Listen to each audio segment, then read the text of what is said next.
Cinephiles, film enthusiasts, and relaxation seekers. My name is Cinephile ASMR, and today we are talking about Madam Web. I need to say something first and foremost. You may be asking yourself immediately off the belt why I'm talking about Madam Web, because if you are new here or returning and just may not know, I physically refuse to talk about movies I do not like.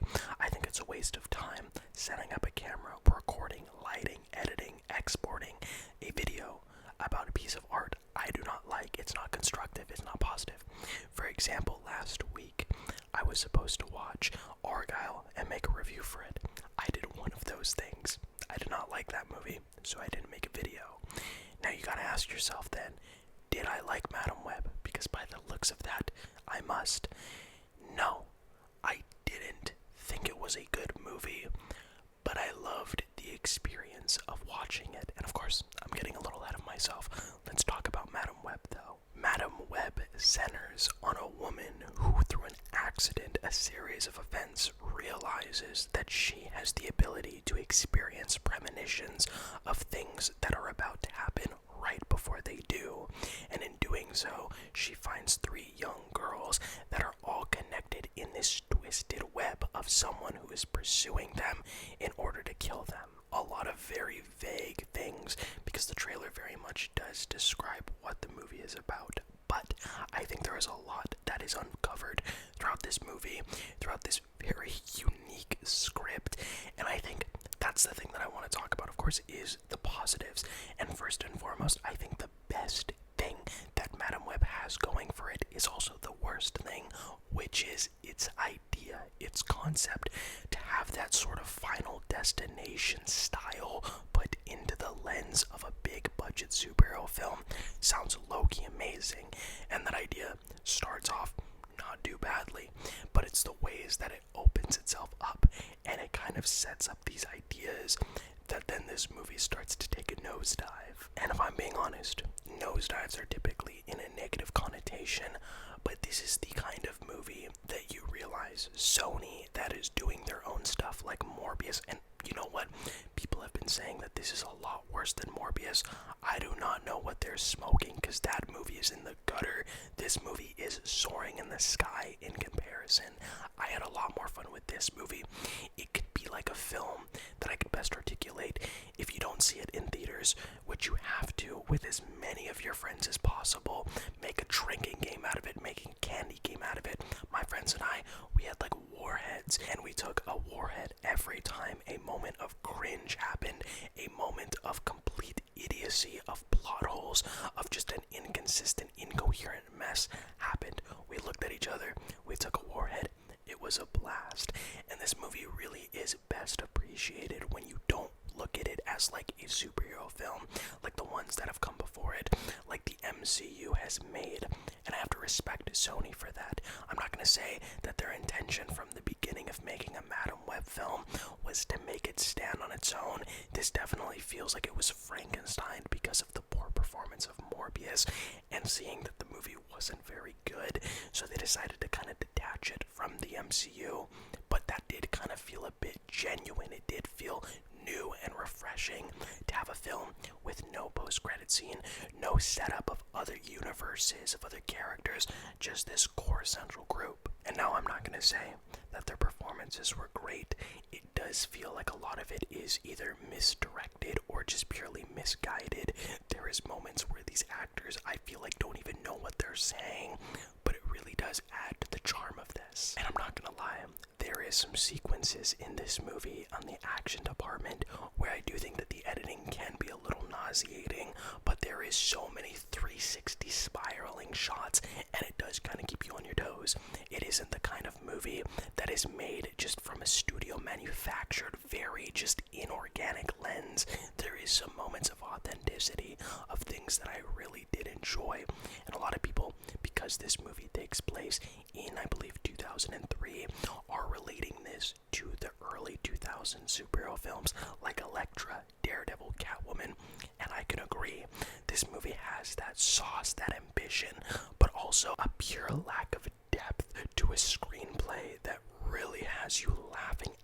film, and the movie almost kind of knows that because this character is so unique. I'm not gonna lie, I've never heard of Madame Web before, but this film kind of treats this as a character in a world that you know you're not gonna really pour your heart into, so it has a lot of fun with it. The villain, though, is laughably bad, one of the most paint-by-numbers villains, and I feel so bad for the actor because most of his lines are ADR'd, which means that they're recorded after they're shot, so his mouth is moving, but what he's saying is something completely different.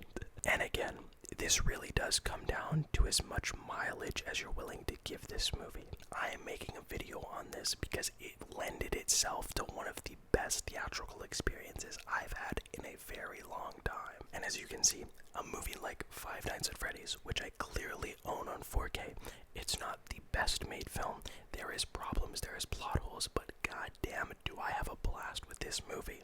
That's why I have it up here, because similarly to Madame Web and Five Nights at Freddy's, there is just certain movies that exist for you to just let loose and turn your brain off and have fun. And this is the exact experience that I think we as a society need right now. But I understand it is not really cheap to go to a movie theater, but if this is something that you want to see, want to get your friends together to enjoy, there is nothing out right now that could be better suited for you to watch. Like, I don't even know if I could even recommend this film for the performances, because you have actors that I think are genuinely incredible, are so talented. Dakota Johnson, Sydney Sweeney, all of these people, but I don't even know if they are understanding what they're saying, giving a good delivery, or being horrifically terrible.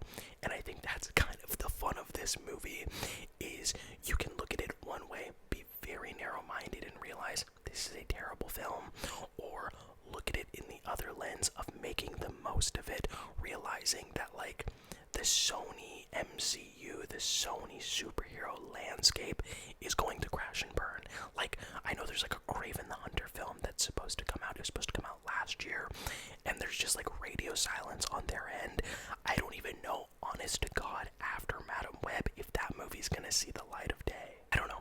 Maybe it's because this superhero just genre at this point is so oversaturated and it's prioritizing building bigger and bigger, that seeing something like this, a reminder of those early 2000s films that are goofy, campy, intentionally and unintentionally, but it's just a whole hell of a lot of fun with performances and line delivery that makes you scratch your head. It's just something that's kind of comforting, that familiar nature of it all. And I'm not gonna lie, you know, not every superhero movie is gonna be a Logan, and I'm glad that these exist. I'm glad that these times in life and moments where you can go to the theater, have a good time, turn your brain off for 2 hours, maybe get sick off of the games that you create with your friends while you watch it, but at the end of the day, it's about the friends that you make while watching Madame Web. Look, I'm not gonna rate this movie, because on a literal level, it is a low D, but on a high level of entertainment, this is an A+. This is the film that's going to be on the top of my list for best moments of the year, and we're only 2 months in. So, you know, I think at the end of the day, I like to make my videos constructive. I like to look at them from viewpoints as to how can I best chime in to the discourse of a movie, and I typically review movies that I love.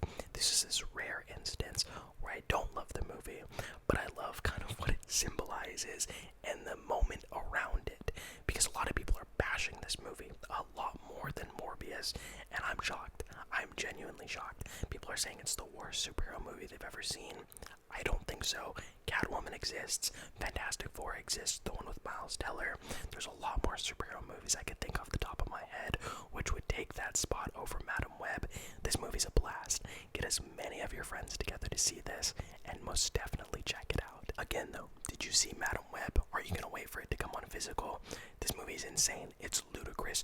There is camera angles and editing choices that make you literally question what you are watching. You have no idea of spatial awareness where any of the characters are, line delivery and segues into scenes that you wonder, wait, why are we here? We're back there.